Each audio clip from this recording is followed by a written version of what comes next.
आगामी लोकसभा निवडणुकीच्या पार्श्वभूमीवर आज राज्यभरामध्ये लोकसभा निहाय जे आहे ते महायुतीचे मेळावे होत आहे आणि महायुतीमध्ये जे प्रमुख पक्ष आणि सोबतच घटक पक्ष आहे ज्या पक्षांनी पाठिंबा दिला संपूर्ण या नेत्यांची जी आहे ती आज बैठक होणार आहे। आणि या स्थितीत बोलण्यासाठी आपल्या सोबत प्रहारचे आमदार आहेत बच्चू कडू।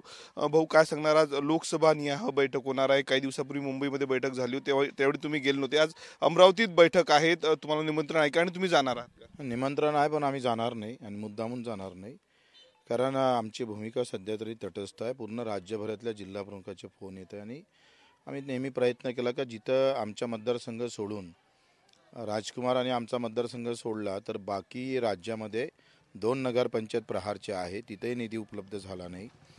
दुसरं असं का ग्रामपंचायतमध्ये ज्या आमच्या राज्यभरात 200 ग्रामपंचायत प्रहारच्या ताब्यात आहे तिथंसुद्धा आम्हाला निधी भेटला नाही। आणि प्रत्येक जिल्ह्यात प्रहार दिव्यांग संघटना आणि प्रहार पक्षाच्या प्रत्येक जिल्ह्यात आमच्या संघटना आहे, तिथे किमान जिल्हा नियोजन असन, संजय गांधी निराधार असन या कमिटीवर किमान 1-2 सदस्य घेतले पाहिजे याची आमची मागणी होती, ते पण घेतल्या गेली नाही। आणि सगळ्यात महत्त्वाचं का विधानसभेच्या बाबतीत आपण काय निर्णय घेणार आहे, कशा पद्धतीनं तुम्ही समोर बसणार आहे त्याचाही निर्णय घेतला पाहिजे, यावर बैठक घेतली पाहिजे आणि मग आम्ही कामाला लागू। विधानसभा निवडणुकीला थोडा वेळ आहे, परंतु भाजपचं संपूर्ण लक्ष जे आहे ते आता लोकसभा निवडणूक आणि आगामी लोकसभा निवडणुकीचा उमेदवार म्हणून पंतप्रधान नरेंद्र मोदी यांचा चेहरा आहे पंतप्रधान पदासाठी। आणि अशा परिस्थितीत लोकसभेवर सध्या चर्चा सुरू आहे। भाजपला लोकसभा जितके महत्त्वाची आहे तेवढी आम्हाला विधानसभा पण महत्त्वाची आहे। त्यांनी लोकसभा टार्गेट करावं, आमच्या डोक्यात मात्र विधानसभा आहे आणि तेपर्यंत चित्र स्पष्ट होत नाही तेपर्यंत आमची भूमिका तटस्थ राहील। तुम्ही महायुतीला पाठिंबा दिलेला आणि तुम्ही तटस्थ भूमिका, या तटस्थ शब्दाचा आता अर्थ काय काढायचा? तटस्थ आहे म्हणजे वाट पाहू, वेटिंग करू, नाही झालं तर मग गेम करू।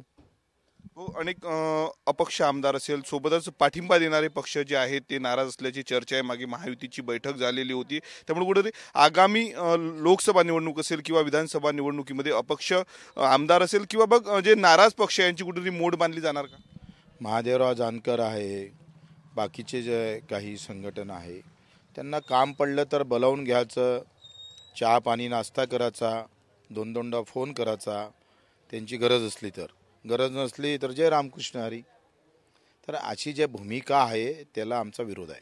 मग आजच्या अमरावतीच्या बैठकीत तुम्ही जाणार नाही, तुम्ही स्पष्ट भूमिका नाही, आमचा कार्यकर्ता जाईल तो तिथं सांगेल आणि पुऱ्या राज्यभरात आमची भूमिका सध्या तरी तटस्थ आहे। राज्यभरात ठिकठिकाणी कार्यकर्ते त्या बैठकीला तुमच्या हजर राहतील पदाधिकारी? आता आम्ही एक लगेच बैठक 31-1 तारखेला घेणार आहोत, जे सगळे जिल्हा प्रमुख राज्यातले तालुका प्रमुख बोलावणार आहोत आणि तिथं अधिक भूमिका आम्ही स्पष्ट करू। शेवटला प्रश्न, विधानसभा जागेवर जर चर्चा झाली नाही, मागितली तेवढ्या जागा मिळाल्यानंतर बच्चू कडूंची काय भूमिका असणार आहे? कारण निवडणुका जवळ आलेल्या आहेत। ते तेव्हा सांगू ना, अजून निवडणुका दूर आहे तेव्हा सांगू, काही गोष्टी न सांगता पण करावं लागेल।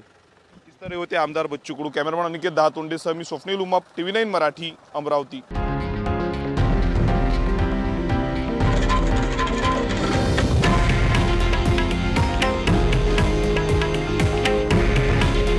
हे आहे देशातील नंबर 1 न्यूज नेटवर्क आणि आपण पाहत आहात TV9 मराठी। काळजी तुमची, हित महाराष्ट्राचं।